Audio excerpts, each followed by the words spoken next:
Flashback 3 tahun lalu saat mereka baru saja menikah. Hae-ju tinggal serumah bersama Saon. Ternyata Saon sudah mempersiapkan kamar sendiri untuk Hae-ju, begitu pula dengan dia. Dan mereka tidak boleh mengganggu satu sama lain. Di saat Hae-ju mempersiapkan sarapan untuk Saon, ternyata Saon meminta Hae-ju untuk tidak melakukannya. Selain itu, Saon juga melarang Hae-ju untuk menunggunya pulang. Tetapi akhirnya Saon kembali dan meminta Hae-ju untuk lebih saling mengenal. Saon menyesali semua hal tersebut. Kini ketika Hae-ju diculik, Saon pun tidak bisa berbuat apa-apa. Pesan terakhir dari Hae-ju, dia meminta Saon untuk tidak datang menyelamatkannya. Karena Hae-ju ingin mengakhiri semuanya dan melindungi Saon. Hae-ju memutuskan untuk menabrakkan mobilnya untuk masuk ke jurang. Saat melihat GPS dari handphone Hae-ju, Saon pun tiba di lokasi tersebut. Tetapi ternyata dia tidak menemukan apapun.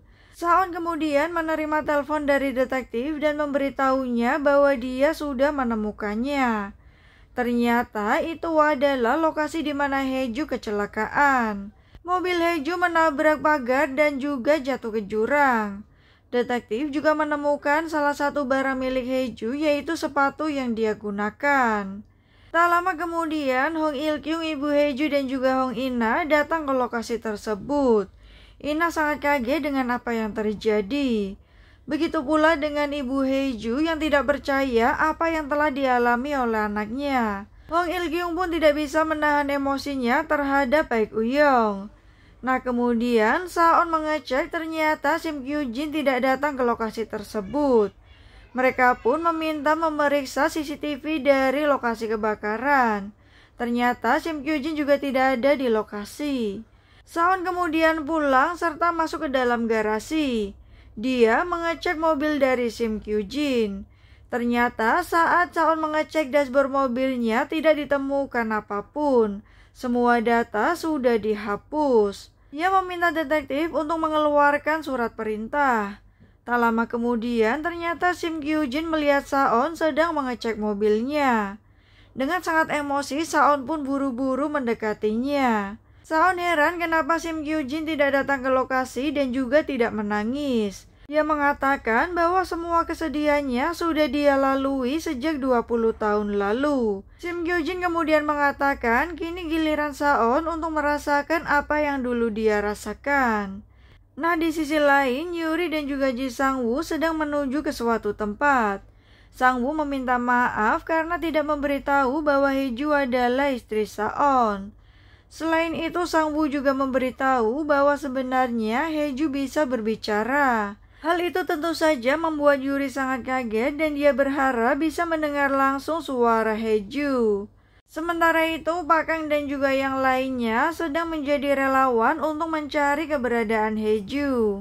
Han Jin-ji masih belum percaya dan dia pun terlihat sangat sedih saat mengenang tentang Hae-ju. Tak lama kemudian, Yuri dan juga Ji Sang-woo datang. Mereka juga akan menjadi relawan untuk mencari Hae-ju. Nah, detektif ternyata sudah menemukan beberapa barang di lokasi tersebut. Salah satunya handphone milik Hae-ju. Detektif dan juga yang lainnya sudah mencarinya hingga ke hilir. Dia ragu bahwa Hae-ju masih hidup. Saon kesal karena mereka belum menemukan tubuh Hae-ju.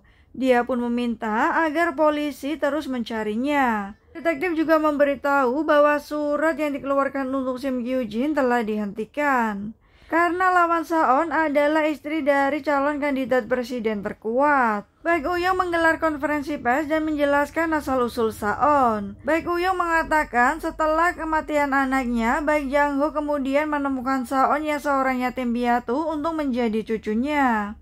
Namun Hyung-jin membantah semua pernyataan tersebut dan membeberkan sebuah rekaman. Ternyata itu adalah sebuah pengakuan dari Do-jae, di mana Baek Saon yang asli mengancam Baek Saon yang sekarang. Nah, pertama kalinya Do-jae bertemu dengan Baek Saon yang asli saat dia datang ke kantor kepresidenan.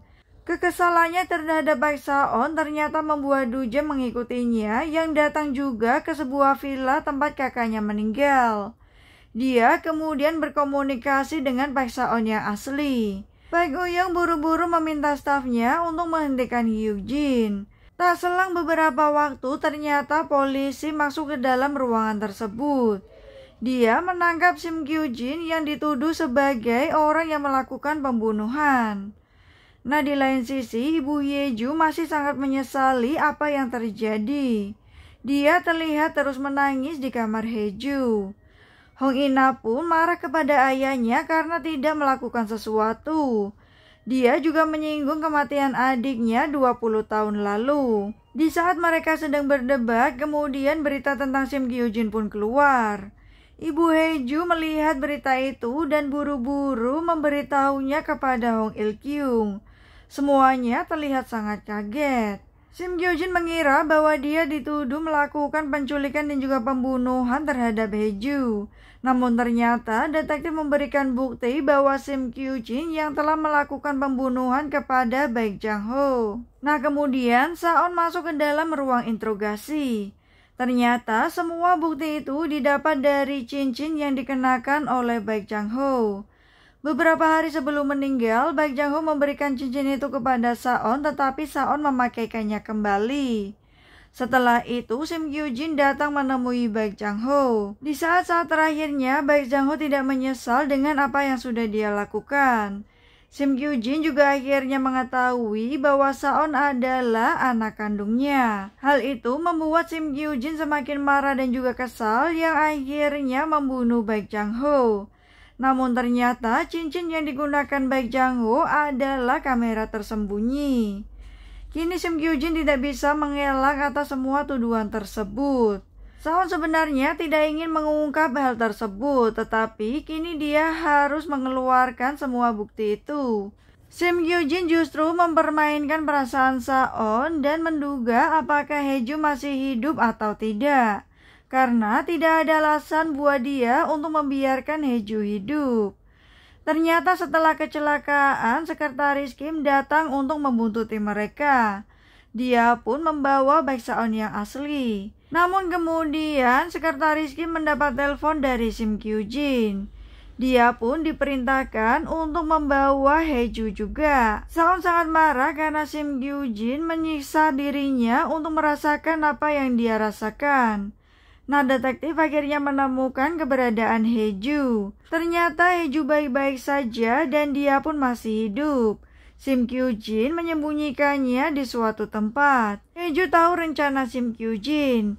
Dia ingin membuat Saon terus mencarinya, seperti yang dia alami saat mencari anaknya yang ternyata masih hidup. Di saat Saon sangat marah kepada Sim Kyu-jin, tiba-tiba detektif datang dan memberitahu bahwa mereka telah menemukan Hyeju. Sebelumnya, Sekretaris Min diminta oleh Sim Kyu-jin jika terjadi sesuatu kepadanya, maka dia harus menyelamatkan anaknya dan juga membunuh Hyeju. Ternyata Baek Saon yang asli dan juga Hyeju disembunyikan di ruang bawah tanah. Baek Saon asli di sebelah kanan dan Hyeju di sebelah kiri. Sekretaris Min kemudian masuk ke ruangan Hyeju. Perlahan dia berjalan mendekati Hyeju. Nah, ternyata Sekretaris Min membangunkan Hyeju dan meminta dia untuk segera pergi. Hyeju pun buru-buru kabur dari rumah itu, sementara polisi sedang menuju ke lokasi tersebut. Sekretaris Min kemudian berdiri di depan ruangan milik Baek Saon yang asli. Dari dalam, Baek Saon yang asli mengamuk dan juga meminta Sekretaris Min untuk membuka pintu. Tetapi ternyata Sekretaris Min justru menggembok ruangan tersebut. Dari arah belakang, Baek Uyong menodongkan pistol dan menyuruhnya untuk membuka ruangan tersebut. Dia juga akan menanggung konsekuensinya. Saat Hyeju melarikan diri, tiba-tiba dia mendengar suara tembakan.